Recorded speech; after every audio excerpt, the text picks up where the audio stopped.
European Union strengthens support for Syrian refugees in Iraq, Jordan, and Lebanon. For additional assistance during the COVID-19 outbreak, the European Union has agreed to provide an almost €240 million aid package to assist vulnerable people in the area and help hosting countries through the European Union Regional Trust Fund in response to the Syrian crisis. Of the total amount, €168 million will be given to Lebanon to enhance host communities and refugees' resilience, improve access to education, and develop protective services for women and children. Furthermore, €60.5 million will be allocated to Jordan for education, health, and women's empowerment, while €10 million is for Western Nineveh in Iraq to improve the lives of vulnerable returnees and help in peace efforts. Since 2015, the European Union has contributed more than €2 billion to the Syrian crisis.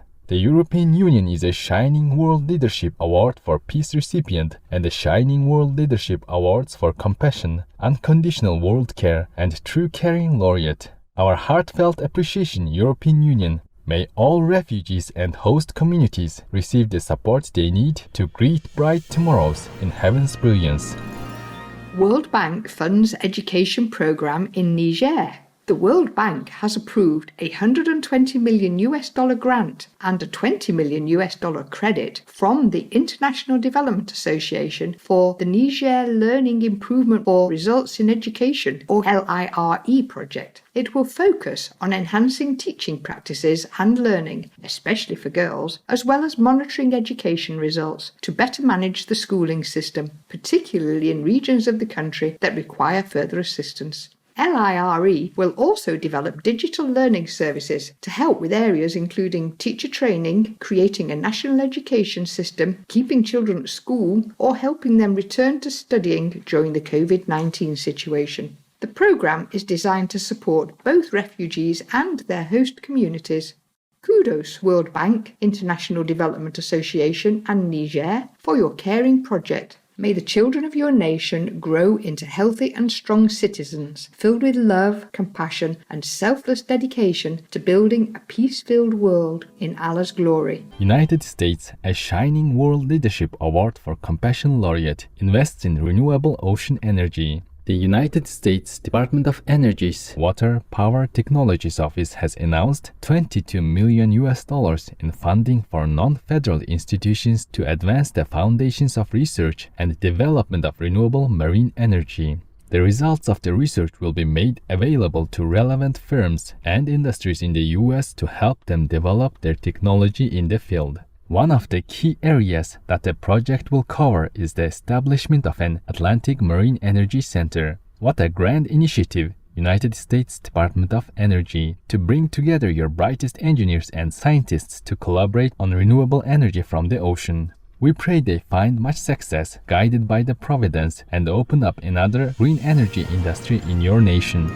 Swedish company creates earth-friendly thermal storage technology. Green energy startup Azelio has developed a new kind of system that stores energy produced by wind or solar power as heat in the device's molten aluminium core.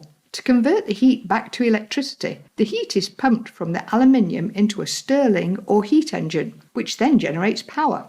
Unlike conventional batteries, the thermal storing device does not require any rare earth minerals, is more cost-effective, and can potentially provide a solution to the world's energy storage. Bravo, Azelio! Such wonderful news on your invention of a power storage unit that can be made from readily available materials. May your technology quickly roll out across the globe as we move into a green energy future in heaven's delight.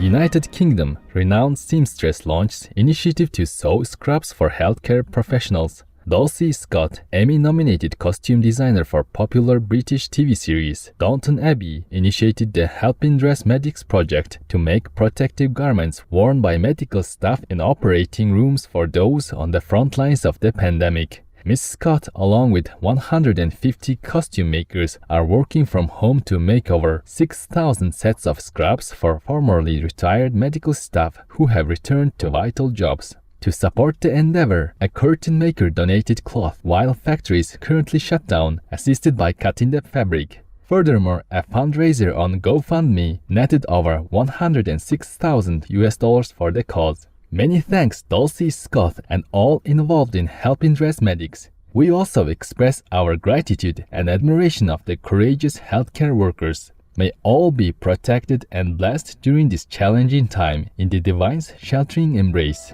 Restaurant chains in China put plant-based items on the menu. 6 prominent restaurant chains began offering dishes featuring a vegetarian ground meat created by the Chinese food tech company Starfield Food and Science Technology. Diners can now enjoy the plant-based black pepper meatball pizza at Papa John's, stuffed rice noodle rolls at Hong Li Village, and burgers at Brute Eatery, Gaga Chef, and Element Fresh, all inclusive of the ground veg meat made mainly from seaweed protein.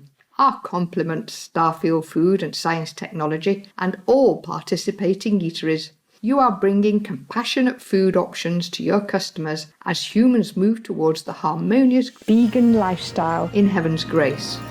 More Australians welcome animal companions during COVID-19 lockdown. The Royal Society for the Prevention of Cruelty to Animals, or RSPCA, in New South Wales reported that shelters across the state saw an almost 300% increase in adoptions and fosters, with 550 animals finding homes in only 10 days. According to Steve Coleman, CEO of RSPCA New South Wales, many people that foster end up keeping the animal friend because they have fallen in love with her or him. Mr. Coleman said, animals, in our view, are an essential component in people's mental health. Furthermore, Greyhound Rescue President Natalie Panzarino reported double the number of adoptions than usual. While describing greyhounds as great companions, she cautioned, "A pet is for life, not just during isolation." Congratulations all who are welcoming, loving, and comforting animal companions into their homes. May we always honor the lives and delicate feelings of our well-wishing co-inhabitants in God's mercy.